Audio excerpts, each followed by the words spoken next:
Alam mo na ba ang kasaysayan ni King Philip II? Kung bakit Pilipinas o Philippines ang pangalan ng ating bansa?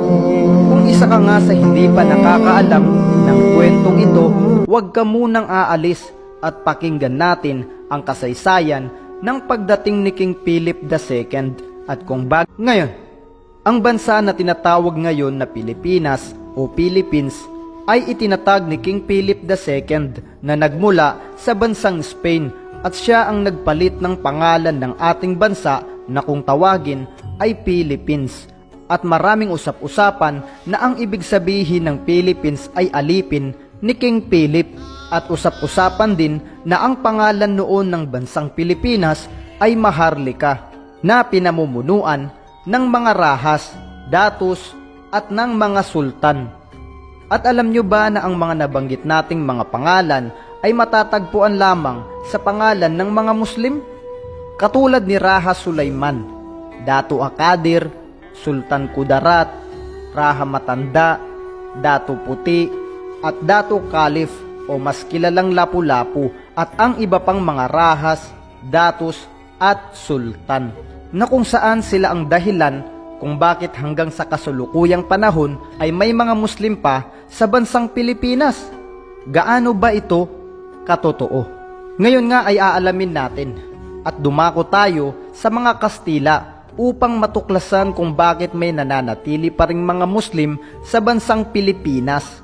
Nang dumating nga si Magellan sa Limawasan noong Marso 16, 1521, ang Pilipinas ay isang ganap na bansang Muslim.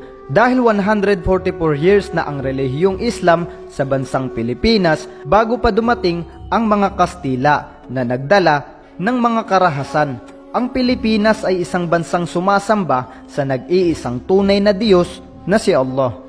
Katotohanang nakatala sa kasaysayan ng bansang Pilipinas nang dumating si Legazpi kapalit ng namatay na si Magellan. At alam nyo ba ang komunidad ng mga Muslim ay ganap nang naitatag sa Batangas, Pampanga, Mindoro, Panay, Catanduanes, Cebu, Samar, Manila, Palawan at Mindanao. Malamang hindi pa natin alam, di ba?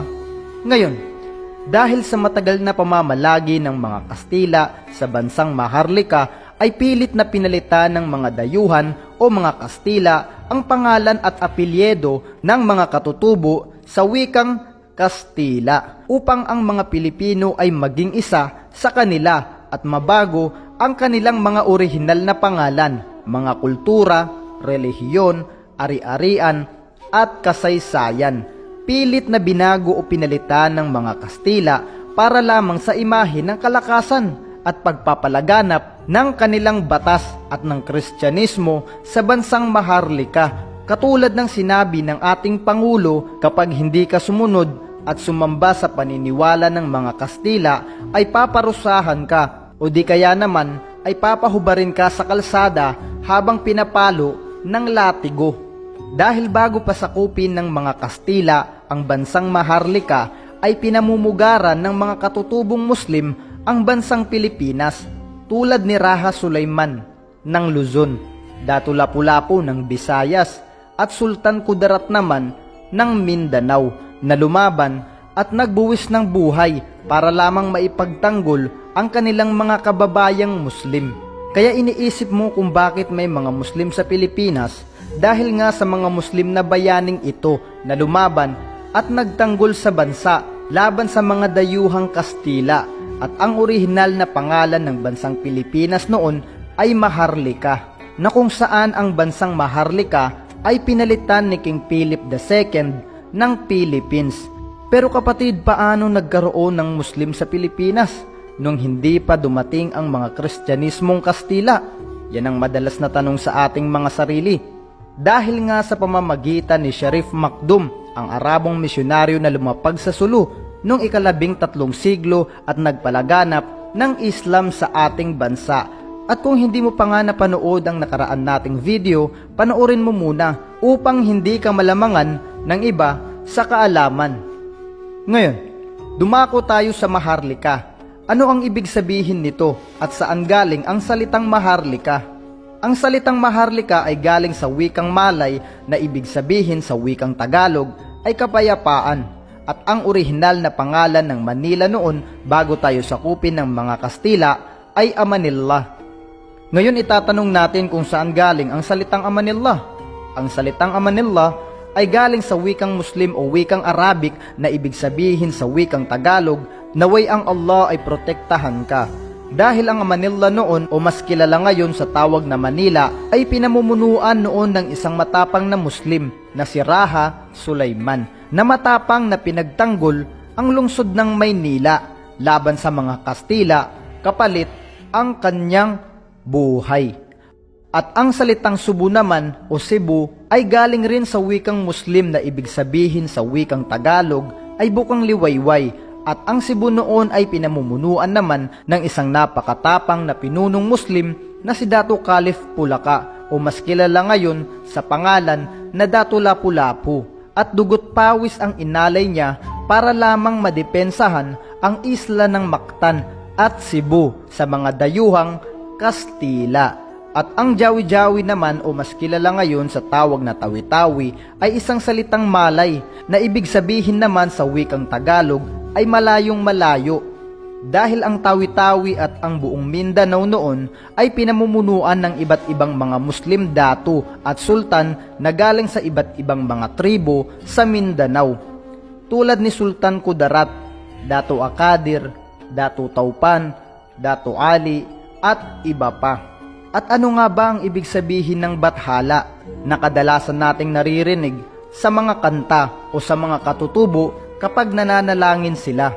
Ang bathala ayan ang sinasamba ng mga ninuno o mga katutubo noon na galing sa wikang Muslim o wikang Arabiko na ang ibig sabihin ng Baitullah o bathala ay tahanan ng Allah.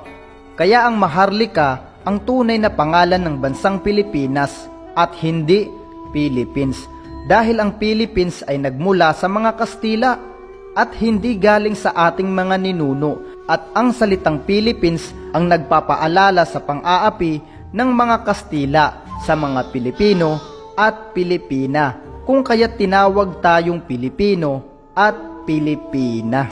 At nais muling ibalik ng ating Pangulo ang orihinal na pangalan ng ating bansa na bansang Maharlika, dahil hindi naman daw tayo alipin ng mga Kastila.